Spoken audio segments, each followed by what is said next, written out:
ఇక్కడ శంకరాచార్యుడు మండమిశ్రుడు ఉభయ భారతి మధ్య జరిగిన ప్రతివాదంలో ముఖ్యమైన కొన్ని ప్రశ్నలు, వాటి సమాధానాలు మరియు చివరగా ఉభయ భారతి తీర్పు ఇవ్వబడ్డాయి.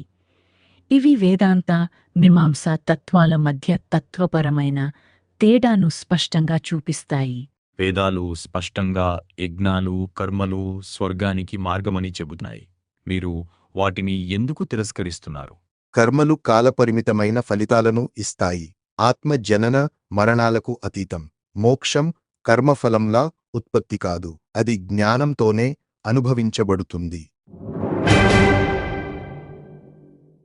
కర్మ మనసును శుద్ధి చేస్తుంది. అది విముక్తికి మొదటి అడుగు కాదా? అవును, కర్మ ఉపకరణం మాత్రమే. అది ధ్యానానికి ముందు నేల ఊడ్చినట్లే, కాని ఊడ్చడం మాత్రమే జ్ఞానం ఇవ్వదు. అజ్ఞానాన్ని నాశనం చేసేది ఆత్మజ్ఞానం.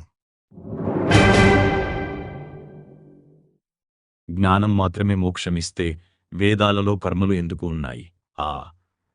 వేదాలు సంపూర్ణ వ్యవస్థ. కోరికలతో ఉన్నవారికి కర్మలు, ధ్యానానికి సిద్ధమైన వారికి జ్ఞానం. కాని తుది మార్గం జ్ఞానం మాత్రమే.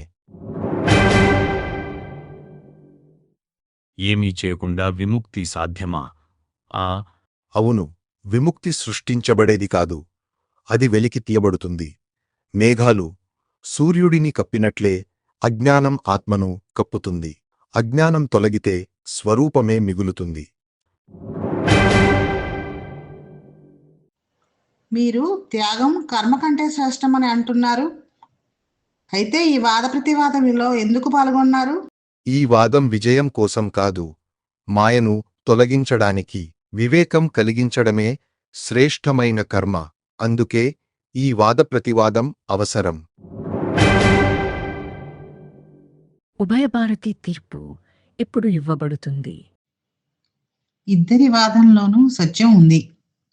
కర్మలు మనసును శుద్ధి చేస్తాయి, జ్ఞానం విముక్తినిస్తుంది. కానీ తుదకు మోక్షానికి మార్గం జ్ఞానమే. కర్మలు సహాయకాలు మాత్రమే.